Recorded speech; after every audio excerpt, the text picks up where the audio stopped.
Welcome to Man Reacts. Today, we're going to discuss what happens to women when they hit the wall and realize they'll have to change their ways.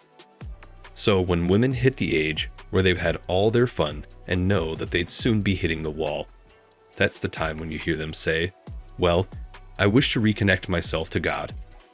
I'm trying to make amends with myself. I would like to conduct myself decently.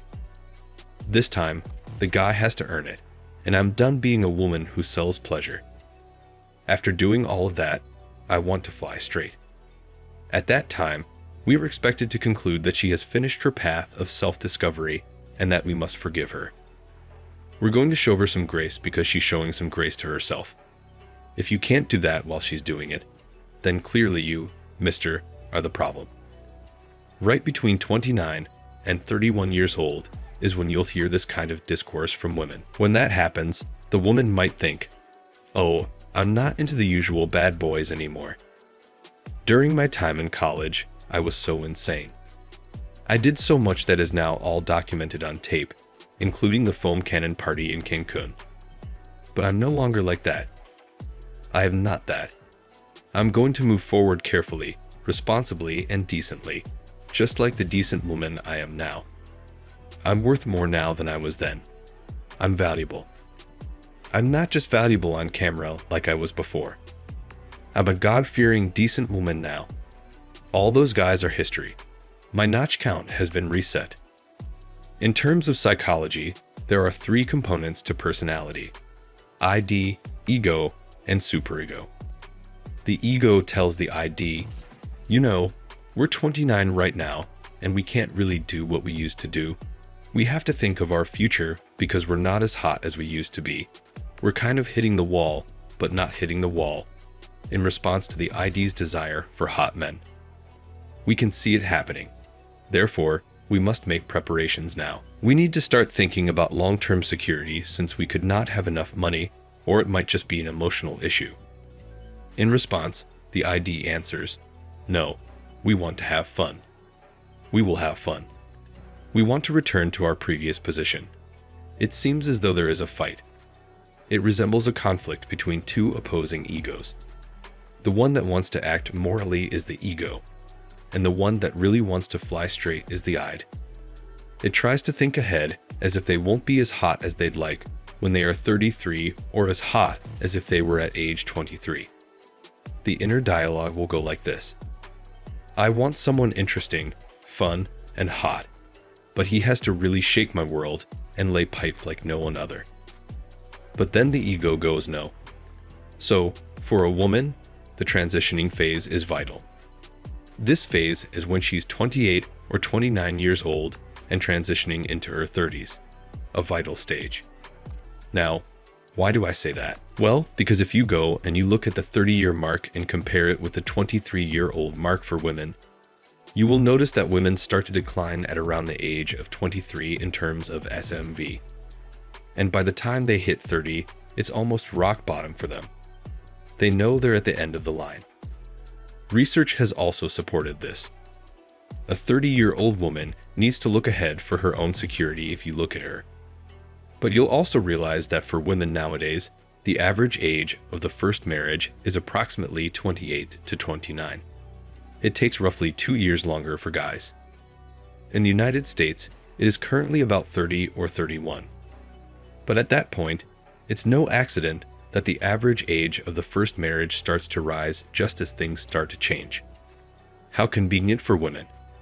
Have all the fun that you want to have, and then just when you're about to hit the wall, redeem yourself in front of God and society and start over. That's when they've got to fly straight, and that's when women are looking for a guy. It's time for the bad guys against the dads. The exciting guys that they had fun with in their past, and then the reasonable, boring, and financially stable guys who can be the father of their children. It's just something to think about. By the time they're 23, they think they're the queens of the world and spend the next 7 years in paradise with their Chads ad Tyrones. But as soon as they come close to hitting the wall, all hell breaks loose and they completely change their perspective in life. And the panic really does set in when they're 29. And this transitioning phase is undoubtedly tough on women because they realize that their part is almost over, and they're never going to have the sort of fun they've been having for the last couple of years. Like when they go to a club and have all guys swooning over them. They can't have that. A woman in her mid-30s can dress as much as she wants, or barely, and no one will really care, compared to one who's in her prime, in her early 20s. They're literally at the SMV peak at that age.